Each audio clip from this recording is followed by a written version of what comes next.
Bonjour à tous. Voici une nouvelle vidéo de méthodologie pour analyser une carte. Donc il existe plusieurs méthodes. Je vous propose celle-ci qui se veut simple et efficace pour des élèves de lycée, voire de collège. Tout d'abord, qu'est-ce qu'une carte? C'est important de bien revenir sur cette définition car cela nous sera utile pour la suite de la méthodologie. Donc une carte, selon le géographe Roger Brunet, est une représentation de la Terre ou d'une portion de l'espace terrestre. Ainsi, une carte est un travail réalisé par une ou plusieurs personnes qui utilisent des conventions, des couleurs, des figurés ou une orientation bien précise. Du fait que c'est une réalisation humaine, eh bien la carte comporte des choix qui ont été faits par son auteur. Ainsi, la carte ne dit pas la vérité, mais une forme de vérité. C'est très important de retenir cela, car les cartes, finalement, ce sont des choix qui ont été faits. Enfin, on peut mettre à titre de remarque que les cartes peuvent être orientées politiquement afin de faire passer un message. Il existe plusieurs types de cartes. La carte descriptive, la carte analytique, la carte de synthèse et la carte anamorphosée. J'ai choisi celle-ci car c'est celle-ci que l'on retrouve le plus de la 6e à la terminale. La carte descriptive est une carte qui permet de localiser facilement certains phénomènes, comme le relief, par exemple, ou le climat, sur la carte ici présente. La carte analytique, elle, représente un phénomène abstrait, comme des données statistiques, sur un espace.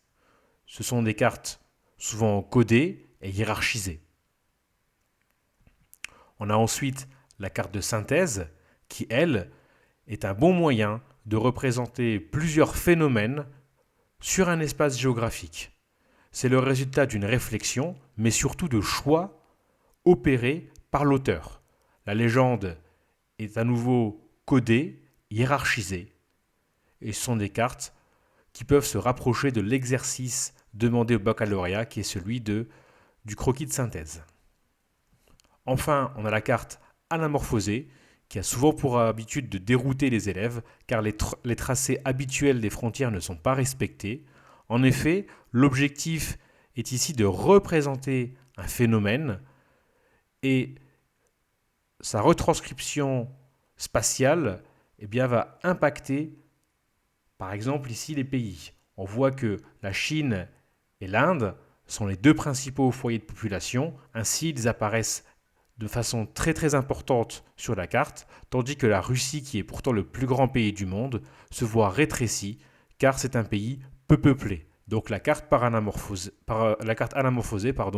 est un moyen de retranscrire un phénomène sans pour autant se soucier des réalités géographiques comme le tracé, les frontières, etc. Donc, venons-en aux faits. La première étape de notre méthodologie est de présenter le document. J'ai déjà réalisé une vidéo sur comment présenter un document en histoire-géographie. Je vous y renvoie. Pour rappel, j'utilise la méthode Sandy, un moyen mémotechnique, le S pour la source, le A pour l'auteur, le N pour la nature, le D pour la date et le destinataire, et enfin le I pour l'idée générale. Cela permet de se rappeler facilement et rapidement les éléments à mettre en avant durant la présentation du document.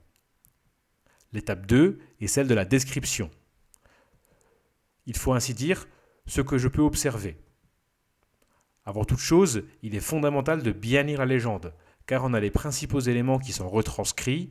Il faut essayer de comprendre ce qu'il y a sur la légende en faisant appel à ses connaissances. Par la suite, on s'intéresse au croquis, on observe les situations les plus contrastées, là où le phénomène est fort, moyen ou faible. On voit si la situation est donc contrastée ou non. Puis, on repère s'il y a des ensembles homogènes et on essaie d'apporter des nuances, car, comme je vous l'ai dit précédemment, une carte, c'est finalement des choix qui sont faits par les auteurs, et ainsi il est très important de nuancer, lorsque l'on peut, ce que l'on voit. À la suite de l'étape 2, on arrive à l'étape 3, qui est celle de l'interprétation ou explication.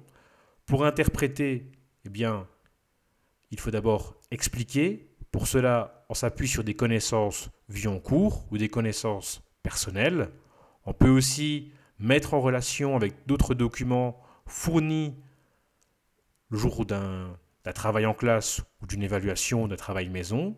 Donc ces documents peuvent être de diverses natures, un texte, une autre carte, un document statistique, et ils permettent de valider, de nuancer ou de contredire les éléments de la carte que l'on a analysé. Ensuite, il faut toujours garder un esprit critique en histoire-géographie, même et surtout lorsque l'on analyse une carte, car parfois l'auteur de la carte a voulu faire passer un point de vue qu'il faut mettre en avant, et parfois la fiabilité de la carte peut être remise en question lorsqu'elle n'est pas faite par des professionnels, et donc on peut aussi mettre cette idée en avant. Pour résumer, analyser une carte, c'est d'abord présenter le document, bien lire la légende, étudier le croquis en décrivant les phénomènes que l'on observe. Une fois la description faite, il faut les expliquer pour valider, nuancer, voire contredire ce qu'il y a sur le croquis, tout en essayant de garder un esprit critique afin de réaliser l'analyse de carte la plus précise et la plus juste possible. Voilà, à présent, vous savez analyser une carte, c'est à vous de jouer.